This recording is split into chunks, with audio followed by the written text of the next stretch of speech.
जय हिंद साथियों। आज इस क्लास में हम संस्कृत पेडागोजी के उन महत्वपूर्ण प्रश्नों को पढ़ने वाले हैं जिन्हें यदि आप पढ़ते हैं तो यहाँ से आपको एग्जाम में प्रश्न देखने को मिलेंगे और आप उन्हें अवश्य कर कराएंगे।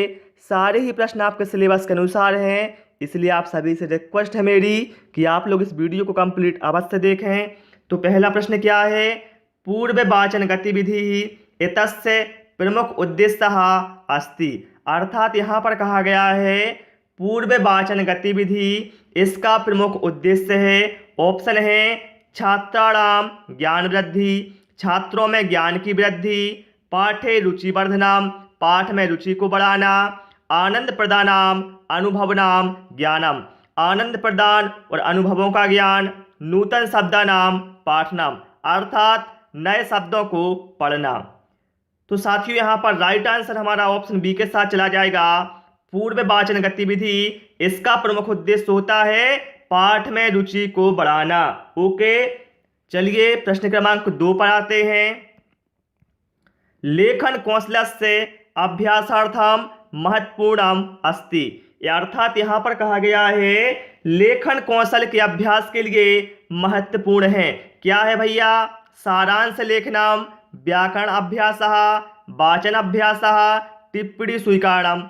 देखिए, व्याकरण का अभ्यास और वाचन का अभ्यास और टिप्पणी को स्वीकार करना ये लेखन कौशल के लिए, अभ्यास के लिए महत्वपूर्ण नहीं है, बल्कि लेखन कौशल के अभ्यास के लिए महत्वपूर्ण है सारांश लेखन। अर्थात यहाँ पर राइट आंसर हमारा ऑप्शन ए के साथ चला जाएगा।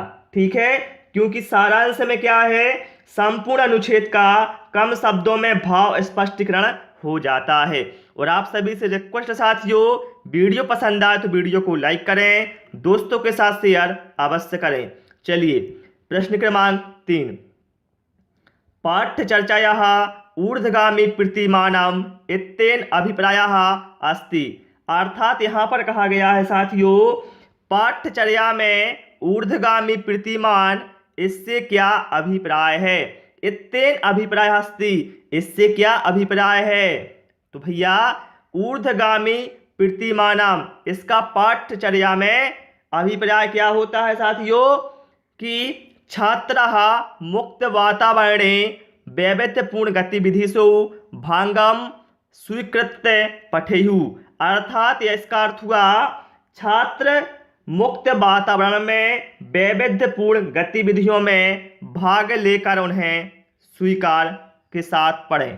क्या बोला मैंने? छात्र मुक्त वातावरण में वैविध्यपूर्ण गतिविधियों में भाग लेकर पढ़ें। ठीक है, चलिए प्रश्न क्रमांक 4 पर आते हैं।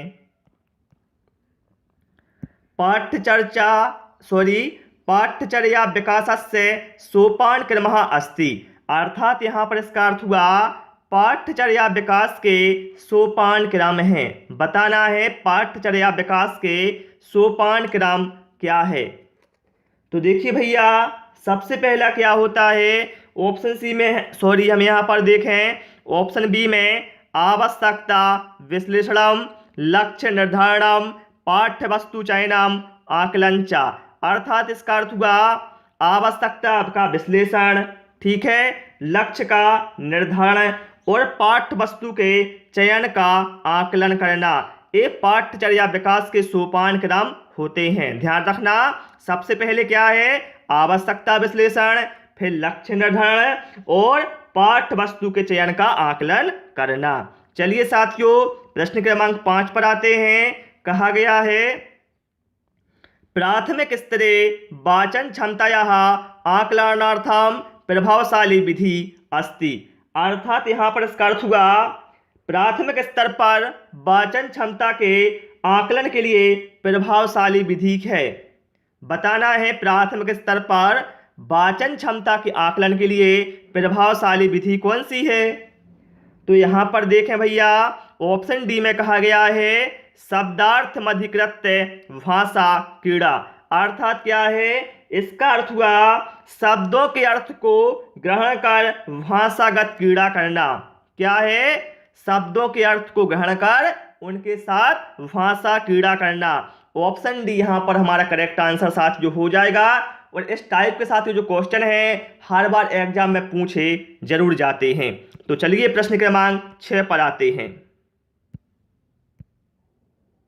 कहा गया है भाषा अर्जनेन संबद्धम अस्ति, अर्थात यहाँ पर इसका अर्थ हुआ भाषा अर्जन संबद्ध है। तो भैया भाषा का अर्जन किस तरह से संबद्ध है?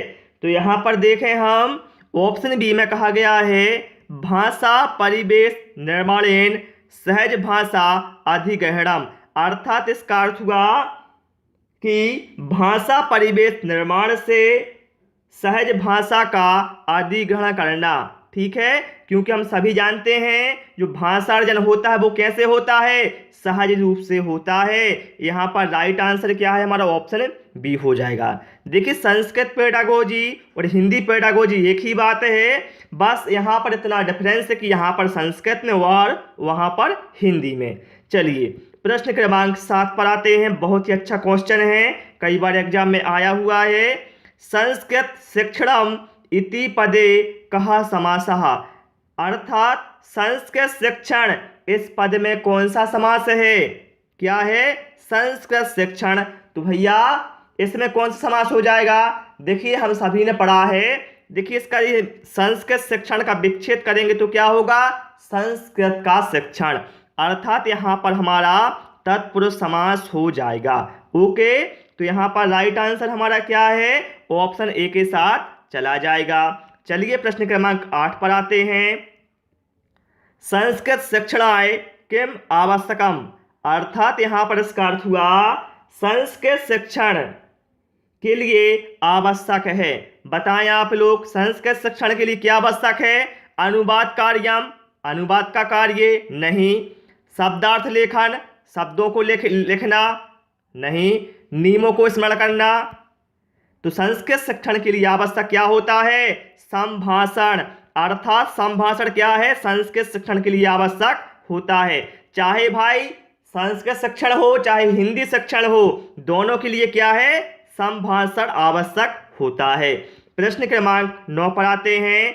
कहा गया है कस्यामपि संस्कृत कक्षायाम अधिकाधिक संस्कृत प्रयोगेन लाभः भवति, अर्थात यहाँ पर इसका अर्थ हुआ किसी संस्कृत कक्षा में अधिकाधिक संस्कृत के प्रयोग से लाभ होता है। बताएं आप लोग यहाँ पर राइट आंसर क्या होगा? किसी संस्कृत कक्षा में अधिक से अधिक संस्कृत के प्रयोग से क्या लाभ होता है? तो क्या लाभ होता है भैया इससे? देखिए यहाँ पर ऑप्शन ए में कहा गया है सहज संस्कृत प्राप्त्यर्थम संस्कृत परिवेशस्य निर्माणम भवति, अर्थात यहाँ पर इसका अर्थ हुआ सहज संस्कृत प्राप्त करने हेतु संस्कृत परिवेश का निर्माण होता है। ये बिल्कुल यहाँ पर सही आंसर हो जाएगा। ठीक है, क्या होगा? यदि किसी कक्षा में संस्कृत का अधिक से अधिक प्रयोग होगा तो वहाँ पर क्या है? सहज संस्कृत प्राप्त करने के लिए संस्कृत परिवेश का निर्माण होता है। ऑप्शन ए यहाँ पर करेक्ट आंसर हो जाएगा। चलिए साथियों प्रश्न क्रमांक 10 पर आते हैं। चलिए क्या कहा गया भैया यहाँ पर कहा गया है अधिकृत श्रवणेन अभिप्रायः अस्ति, अर्थात यहाँ पर इसका अर्थ हुआ अधिकृत श्रवण, इससे क्या अभिप्राय है? क्या है? अधिकृत श्रवण, इससे क्या अभिप्राय है? बताना यहाँ पर करेक्ट आंसर क्या होगा? तो साथियों अधिकृत श्रवण से अभिप्राय होता है विशिष्ट सूचना प्राप्तम अवधान पूर्वक श्रवणम, अर्थात विशिष्ट सूचना प्राप्त करने के लिए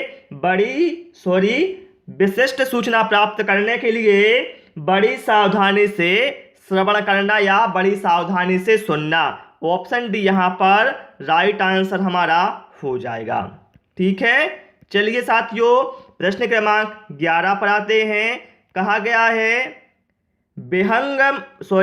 विहंगम दृष्टया पठनेन अभिप्रायः अस्ति, अर्थात यहाँ पर इसका अर्थ हुआ विहंग दृष्टि से पढ़ने का अभिप्राय है।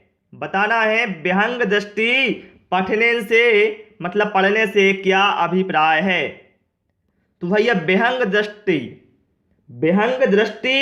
से पढ़ने से क्या अभिप्राय है? तो यहाँ पर राइट आंसर क्या होगा हमारा? ऑप्शन ए हो जाएगा। क्या है? विशिष्टम अर्थम अथवा सूचना प्राप्तुम संपूर्ण पाठ वस्तुनः गंभीरतया पठनम। अर्थात विशिष्ट अर्थ अथवा सूचना प्राप्त करने के लिए संपूर्ण पाठ वस्तु को गंभीरता से पढ़ना, ये होता है विहंग दृष्टि पढ़ने से अभिप्राय। तो यहाँ पर राइट आंसर हमारा क्या है? ऑप्शन ए के साथ चला जाएगा। प्रश्न क्रमांक 12 पर आते हैं। सृजनात्मक पठनस्य उदाहरणम, अर्थात यहाँ पर इसका अर्थ हुआ सृजनात्मक पठन का उदाहरण है, बताएं आप लोग कौन सा होगा? भैया सृजनात्मकता का अर्थ क्या होता है? कोई नवीन विचार या कोई नया चिंतन, है ना? तो इसमें देखिए ऑप्शन बी में क्या कहा गया है? भिन्न दृष्टि कोणेन नाटकीकरणम भूमिका निर्वहणम पुनर्लेखनम चा। अर्थात यहाँ पर इसका अर्थ हुआ साथियों भिन्न दृष्टिकोण से नाटकीकरण की भूमिका का निर्वहन करना और पुनः लिखना। तो भैया यहाँ पर क्या होगा? यहाँ पर कोई वो छात्र है वो क्या करेगा? कोई नया चिंतन और नया नवीन विचार से संबद्ध है, क्योंकि उसको क्या करेगा? वो पुनः लिखेगा। ठीक है, तो यहाँ पर राइट आंसर क्या है हमारा? ऑप्शन बी के साथ चला जाएगा। ओके, चलिए प्रश्न क्रमांक 13 पर आते हैं। सतत व्यापक मूल्यांकन अंतर्गत, अर्थात यहाँ पर इसका अर्थ हुआ सतत व्यापक मूल्यांकन के अंतर्गत, बताएं आप लोग क्या होता है सतत व्यापक मूल्यांकन के अंतर्गत? तो ये देखिए यहाँ पर ऑप्शन डी में क्या कहा गया है? छात्राणाम मूल्यांकन आकलन नियमित रूपेण क्रियते। अर्थात यहाँ पर इसका क्या अर्थ हो जाएगा? छात्रों का मूल्यांकन और आकलन नियमित रूप से किया जाता है। क्या होता है? सतत व्यापक मूल्यांकन के अंतर्गत छात्रों का मूल्यांकन और आकलन नियमित रूप से किया जाता है। ऑप्शन डी यहाँ पर हमारा करेक्ट आंसर साथियों हो जाएगा। और आप सभी से रिक्वेस्ट है, क्लास पसंद आ रही है तो आप वीडियो को लाइक जरूर कर दें और इसी तरह के वीडियो पाने के लिए चैनल को सब्सक्राइब भी अवश्य करें। चलिए प्रश्न क्रमांक 14 कहा गया है यदा छात्रः कालस्य अवधारणाम् आगन्तुं समर्थः न भवन्ति तदा उपचारात्मक कार्यम किम भविष्यति। अर्थात यहाँ पर इसका अर्थ हुआ जब छात्र काल की अवधारणा को जानने में समर्थ नहीं होते हैं तब उपचारात्मक कार्य क्या करना चाहिए। देखिए काल की अवधारणा से मतलब क्या है? जो काल होते हैं ना, भूत भविष्य वर्तमान, इस तरह के जो काल होते हैं ना, संस्कृत में लकार होते हैं ना, लट लकार, लट लकार, लोट लकार। तो यदि छात्र उनको नहीं जानता है तो शिक्षक क्या करेगा? उपचारात्मक कार्य। ऑप्शन डी में कहा गया है लकारानुगुणम रूपाणाम पुनः पुनः स्मरणम। अर्थात इसका अर्थ हुआ लकार के अनुसार रूपों का बार बार स्मरण किया जाना चाहिए या स्मरण कराया जाना चाहिए छात्रों को, जिससे छात्र लकार को समझ सके कि लकार के कौन कौन से रूप होते हैं। तो यहाँ पर राइट आंसर क्या है हमारा? ऑप्शन डी के साथ चला जाएगा। चलिए साथियों प्रश्न क्रमांक 15 पर आते हैं। कहा गया है सारांश लेखितुम आवश्यके देव कौशले स्तः। अर्थात यहाँ पर इसका अर्थ हुआ सारांश लेखन के लिए आवश्यक 2 कौशल हैं। देखिए यदि आप किसी का सारांश लिखते हैं, आपको कोई हमने गद्यांश दे दिया, हमने कहा भैया इसका सारांश लिखो, तो इसके लिए 2 कौशल आवश्यक कौन कौन से होते हैं? देखिए यहाँ पर ऑप्शन बी में क्या कहा गया है? मुख्यम सामान्यम चा बिंदु संज्ञानम। अर्थात इसका अर्थ हुआ मुख्य और सामान्य बिंदुओं का संज्ञान। क्या है? मुख्य और सामान्य बिंदुओं का संज्ञान, ये आवश्यक 2 कौशल होते हैं सारांश लिखने के लिए। तो साथियों इस क्लास में हमने 15 क्वेश्चन इंक्लूड किए थे जो कि मैंने आपको व्याख्या साथ बता दिए हैं। आपको क्लास कैसी लगी हमें कमेंट करके अवश्य बताएं। क्लास पसंद आई हो तो आपसे रिक्वेस्ट है वीडियो को लाइक करें, दोस्तों के साथ शेयर करें और नए नए वीडियो पाने के लिए पारस फ्री एजुकेशन चैनल को सब्सक्राइब करना ना भूलें और साथ ही साथ आप बेल आइकन प्रेस करके ऑल नोटिफिकेशन प्रेस सिलेक्ट कर लें, जिससे आपको हर वीडियो का नोटिफिकेशन मिल सके। Thanks for watching this video.